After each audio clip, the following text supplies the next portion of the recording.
Perezida w'Uburusiya Vladimir Putin mu magambo akarishya ati ubudage barimo barabwinjiza mu ntambara natwe ngo ubukungu bwabo busenyuke. Nta kindi, ntabwo ari urukundo Amerika ifitiye ubudage, ahubwo ni ukugira ngo binjire mu ntambara natwe, bigenanye nuko ubudage butangiye kurusha cyane umuvuduko w'ubukungu Leta Zunze Ubumwe za Amerika. Turaza kubigarukaho mu buryo burambuye, ariko kandi ku butaka bwa Ukraine ho ibintu biracyakomeje kuzamba. Turababwira ibifaru bya Leta Zunze Ubumwe za Amerika byinjiye mu rugamba, Uburusiya bugahita butangaza andi magambo akomeye. Ni nako kandi turerekeza muri Koreya y'Amajyepfo kwa Jong, aho byavuzwe ko Jong yafashe ibyemezo bikarishye abifatira Koreya y'Amajyepfo yafashe nk'umwanzi w'ibihe byose. Turagaruka ku rupfu rwa Alexei Navalny utavuga rumwe n'ubutegetsi bwa Perezida w'Uburusiya Vladimir Putin, twumve icyo abanyamerika babivuzeho. Ni nako kandi ku rundi ruhande turaza gukomoza bikomeye ku butasi bwa Belarus KGB bwateye muri yombi zimwe mu ntasi za Ukraine zari zirimo zirategura ibiturika kuri ubutaka bwa Alexander Lukashenko. Turavuga byinshi bikomeye ku ngingo zitandukanye ku mutekano, politiki na diplomasi mu rwego mpuzamahanga. Amakuru y'ingenzi asohotse mu itangazamakuru aremeza ko Vladimir Putin yaburiye bikomeye chancellor w'Ubudage Olaf Scholz kuba yasinya amasezerano y'ubufatanye na Ukraine mu bigendanye no gukomeza gushyigikira Ukraine mu ntambara Ukraine hanganyemo n'Uburusiya bwa Perezida Vladimir Putin. Umutegetsi mukuru w'Uburusiya Vladimir Putin akimara kubwirwa ko hari amasezerano amaze gusinywa hagati y'Ubudage na Ukraine yo gukomeza gushyigikira Ukraine mu ntambara bahanganye, Vladimir Putin ati nibakomeze rwose bajya imbere y'umugambi wa Amerika. Ntabwo ari Ubudage ku bushake bwabwo buri gusinya ayo masezerano, ahubwo ibikangisho bya Amerika byabasabye ko basinya amasezerano yo gukomeza gushyigikira Ukraine mu bijyanye n'intwaro. Ariko icyo bishatse kuvuga nuko Berire iri kwinjira mu ntambara natwe, kandi twarabivuze rwose. Umunsi habaho kwigaragaza kw'ibihugu bigize G7 bizeza Ukraine ibigenanye n'umutekano, navuze ko nta kindi bagamije. Leta Zunze Ubumwe za Amerika iri kwinjiza uwo ari wese uyibangamira mu bigenanye n'ijambo mu ruhando mpuzamahanga kuba yahangana natwe. Reka mvuga ibi kubera ko umusanzu w'Ubudage kuri Ukraine yego urakenewe, ariko se uje guhindura iki? Uzahindura imyumvire y'Abarusiya ku kubohoza ibice bya Donbass, Zaporizhia na Kherson nk'uko abaturage nabo ubwabo bihitiyemo kutwiyomekaho? Igikomeje kandi kizaba kibi cyane ku Budage nuko intwaro z'Ubudage zizataka Uburusiya. Aya magambo ya Perezida w'Uburusiya Vladimir Putin kandi yaje ashimangira ko uyu musada w'Ubudage kuri Ukraine bigenanye n'aya masezerano basinyanye ari ikintu gikomeye cyane, dore ko byavuzwe ko aya masezerano azaba yuzuzwa mu gihe cy'imyaka 10 yose. Ubutegetsi bwa Moscow bwaburiye Ubudage ko ibyo bari gukora bisa no gukomangira umutekano w'Uburusiya ngo turashaka kusenya. Ibyo abategetsi b'Uburusiya bavuze ko bitazigera bibaho. Twavuga ko aya masezerano agezweho hagati ya Perezida wa Ukraine Volodymyr Zelensky na Chancellor w'Ubudage Olaf Scholz mu ruzinduko Perezida wa Ukraine arimo mu gihugu cy'Ubudage. Bikavugwa ko aya masezerano ari y'ingenzi ku gushyigikira Perezida wa Ukraine Volodymyr Zelensky ukomeje kuba mu ntambara ikomeye cyane n'Uburusiya bwa Perezida Vladimir Putin. Ku rundi ruhande kandi ari amakuru akomeje kugaragaza ko ibintu bikomeje kuzamba. Twababwira ko igisirikare cya Leta Zunze Ubumwe za Amerika cyamaze kohereza bikomeye cyane bifaru byo mu bwoko bwa Abrams ku butaka bwa Ukraine nk'umusada kuri Perezida Volodymyr Zelensky. Ariko Abarusiya bagize bati nibyo koko Abrams zije ku rugamba ku nshuro ya kenshi, ariko ibyo twababwira nuko T-80 BVM ifite ubushobozi bukomeye ku gusenya ibyo bifaru, kandi rwose gutera intambwe gukomeye gukomeza kwinjira mu ntambara kwa Leta Zunze Ubumwe za Amerika ni ikimenyetso kizabahishurira ubushobozi buke bafite mu bya gisirikare. Nibakomeze rwose bohereza umusada ugamije guhungabanya ituze ry'Abarusiya n'abanya-Ukraine ku kohereza ibifaru byabo bya Abrams M1. Amakuru avuga ko nubwo T-80 BVM bifaru by'Uburusiya ari bito kungano, ariko ko bifite ubushobozi budasanzwe bigendanye nuko moteri ndetse ukongeraho n'imbunda ibiriho ko iri mu rwego rwo hejuru bigenanye nuko harimo ikoranabuhanga ridasanzwe.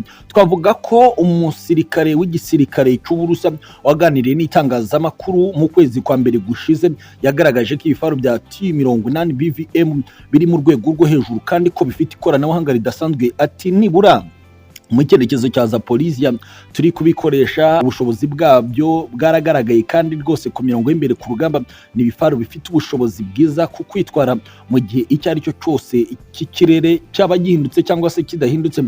T-80 ifite ubushobozi kurenza M1 Abrams y'abanyamerika. Amakuru agaragaza ko Leta Zunze Ubumwe za Amerika itanze ibifaru byari mu gihugu cy'Ubudage nk'uko amakuru yandi abivuga. Ariko kandi hari n'andi makuru mbere y'uko twerekeza ku rupfu rwa Alexei Navalny agaragaza neza ko ubutasi bwo muri Belarus kwa Alexander Lukashenko KGB bwamaze guta muri yombi za maneko cyangwa se abagenti b'ubutasi bwa Ukraine bari kugerageza kwegeranya ibiturika aho bashakaga kubizaturikira, nk'uko amakuru yibanze yatangajwe n'ubutasi bwa gisirikare bwa KGB muri Belarus agaragaza ko bahirutse gukora umukwabo neza ku mpaka uhuza igihugu cya Ukraine na Belarus, ko ariho baboneye ibi biturika byari byamaze gutegwa mu karere ka Leninski mu majyepfo ya Belarus, kandi ko ibi byari biri gukorwa n'izi ntasi za Ukraine mu mugambi wo gukomeza guhungabanya ituze n'umutekano ku bihugu bifitanye ubushuti budasanzwe n'uburusiya bwa Perezida Vladimir Putin. Mu minsi ishize ni nabwo Alexander Lukashenko, perezida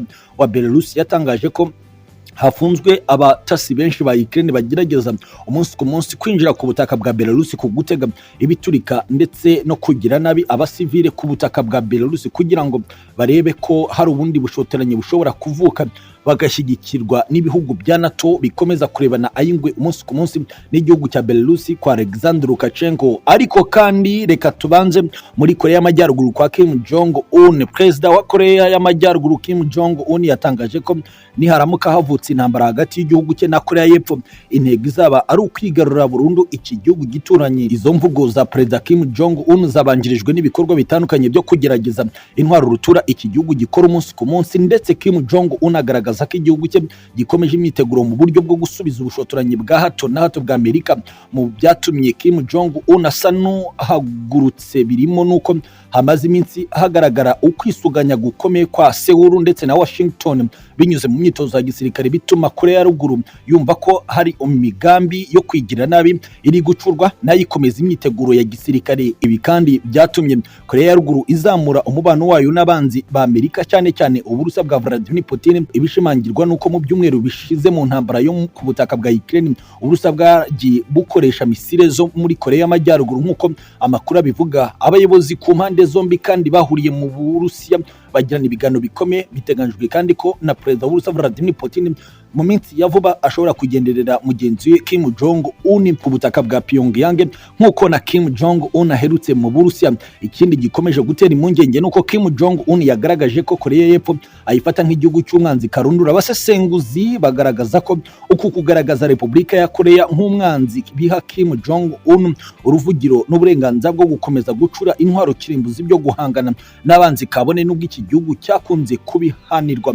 Abahanga bagaragaza ko izi ngamba zishingira ku cyizere Kim Jong Un afite uyu munsi, bitari uko ibihugu bikomeye nk'Ubushinwa, Irani n'Uburusiya umubano wabyo na Amerika utifashe neza, ahubwo no kuba igitinyiro cya Amerika nacyo gikomeje kurindimuka kikagwa mu manga bigendanye nuko igenda itsindwa umunsi ku munsi. Ku rundi ruhande kandi reka tugaruke mu Burusiya muri imwe muri gereza zikomeye Alexei Navalny utavugaga rumwe n'ubutegetsi yapfiriyemo. Uyu yitabye Imana kuri wa gatanu tariki 16 z'ukwezi kwa kabiri uyu mwaka 2024 yapfiriye muri gereza yari yafungiwemo nyuma yo kugwa hasi agata ubwenge. Navalny w'imyaka 47 y'amavuko yamenyekanye cyane mu myaka irenga 10 ishize ashinja Vladimir Putin, umutegetsi mukuru w'Uburusiya hamwe n'abandi bayobozi bakomeye mu Burusiya ruswa, ubwikunde n'uburiganya. Gereza yigenga y'akarere ka Yamalo Nenet yatangaje ko Navalny yumvise amerewe nabi nyuma yo gutembera muri gereza ya Aiki gatatu Ishalpe iri nko mu birometero 900